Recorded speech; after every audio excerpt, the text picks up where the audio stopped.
Hello friends, আশা করি আপনারা সবাই ভালো আছেন। আমি চলে এসেছি আবার একটা নতুন ভিডিও নিয়ে। তার আগে দেখুন, আমাদের ড্রাগন গাছে অনেকগুলো ড্রাগন হয়েছে আবার। সেগুলোই আমি ছেঁড়ার জন্য ছাদে এসেছি। অনেকগুলো 4টে 5টা ড্রাগন পেকে গেছে, সেগুলো ছিঁড়ে নিই। আর তার সাথে সাথে আজকে কি রেসিপি করব সেটা আপনাদের বলবো। এখন খুবই বৃষ্টি হচ্ছে কদিন ধরে, তাই মেয়েরা বলছে ভাত রুটি কিছুই খাবে না, আজকে খাবে নানপুরি। সেই নানপুরি রেসিপিটাই আজকে আপনাদের দেখাবো। আর ড্রাগনগুলো সব ছিঁড়ে নিই, তারপরে রেসিপিটা দেখাবো।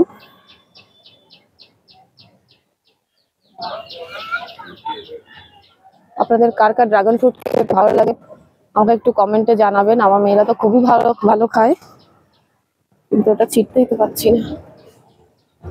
এটা খুব গাছটা খুব কাটা হয়, এই জন্য ছিঁড়তে একটু অসুবিধা হয়। এটা অনেকটা বড় হয়েছে, আরগুলো অতটা বড় হয়নি, দেখুন এটা অনেকটা বড় হয়েছে।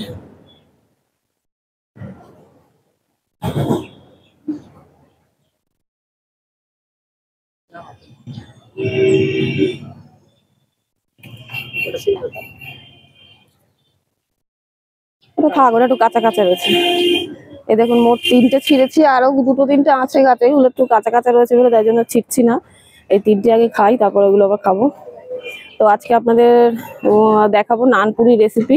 চলুন এবার নানপুরি রেসিপিটা দেখে নেওয়া যাক। আর আমার রান্না যদি আপনাদের ভালো লাগে, প্লিজ চ্যানেলটি সাবস্ক্রাইব করবেন। কেমন লাগলো একটু কমেন্টে জানাবেন, আর একটা লাইক করে দেবেন। চলুন এবার দেখা যাক।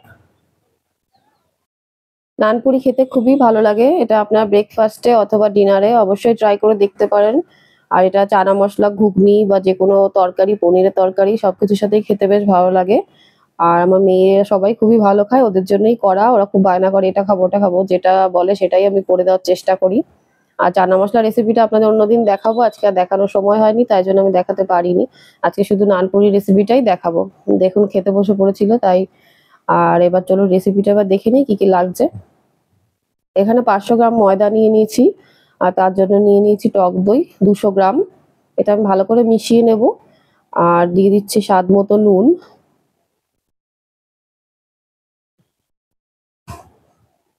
চিনি দিয়ে দেবো স্বাদ মতো।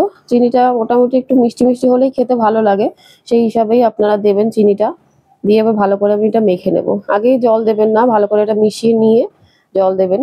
এবার আমি তেল দিয়ে দিচ্ছি, সাদা তেল ময়ান দেওয়ার জন্য।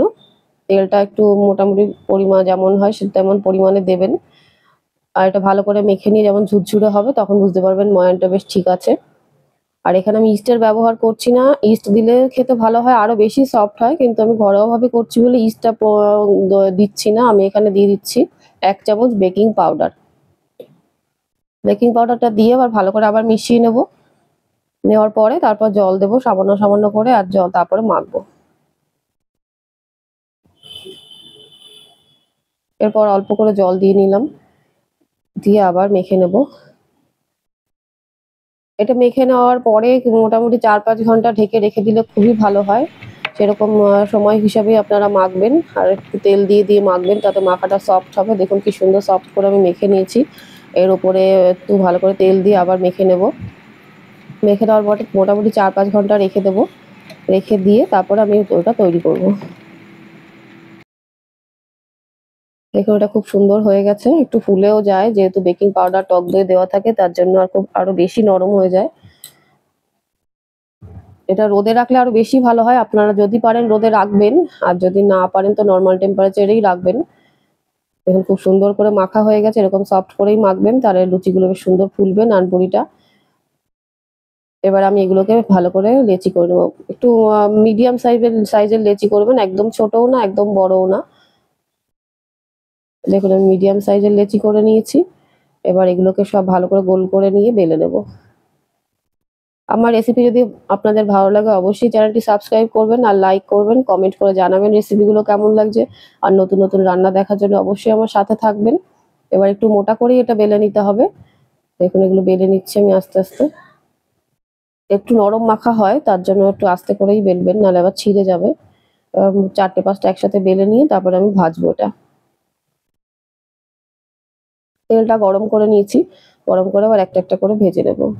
রেসিপিটা অবশ্যই ট্রাই করবেন, একদম সহজ আর খেতে খুবই ভালো লাগে। ব্রেকফাস্টে অথবা ডিনারে যে কোনো সময় আপনারা করতে পারেন, বেশি সময়ও লাগে না। অবশ্যই ট্রাই করবেন আর কমেন্ট করে জানাবেন কেমন হয়েছে। এটা আমার তেলটা একটু বেশি গরম হয়ে গেছিল বলে একটু লাল হয়ে গেছিল, ওটা দেখে নেবেন কেমন তেলে করলে বেশ ভালো হয়।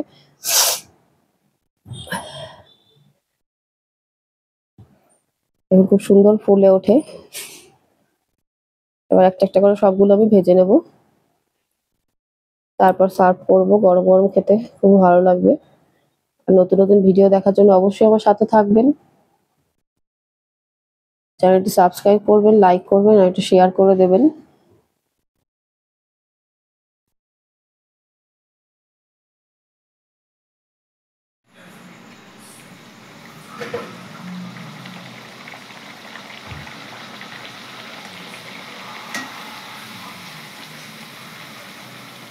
একটা একটা করে লুচি এবারে সব ভেজে নিচ্ছি।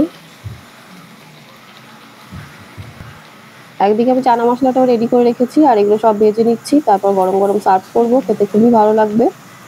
আর ওনার কাছে আমার সাথে থাকুন। নতুন নতুন ভিডিও দেখার জন্য অবশ্যই চ্যানেলটি সাবস্ক্রাইব করবেন। দেখুন সবগুলো নানপুরি এবার ভাজা হয়ে গেছে আমার।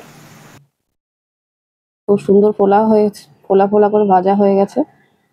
এবার আমি চানা মশলা দিয়ে সার্ভ করব। দেখুন চানা মশলাটা তৈরি করে নিয়েছিলাম। চানা মশলাটাও খুব সুন্দর কালারটা এসছে। এই রেসিপিটা আপনাদের অন্যদিন শেয়ার করব, রেসিপিটা অন্যদিন দেখাবো।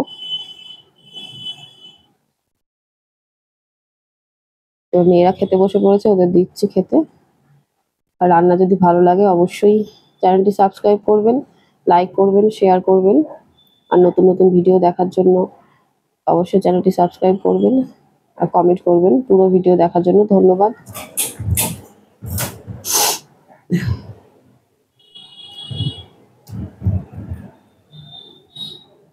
কেমন হয়েছে? ছোট মেয়ে খেতে বসে পড়েছে। ও খেতে খুব ভালোবাসে, লুচি পরোটা ওর খেতে খুবই ভালো লাগে। রুটি অতটা পছন্দ করে না, খায় রুটি অল্প খায়, কিন্তু লুচি নানপুরি ওইসব পরোটা ওইসব হলে ওর খুব পছন্দ। ওই জন্য একা একা খাচ্ছে, এমনিতে একা একা খেতে চায় না।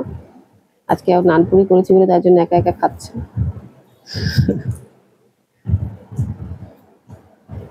ভালো। পুরো ভিডিও দেখার জন্য আপনাদের অসংখ্য ধন্যবাদ।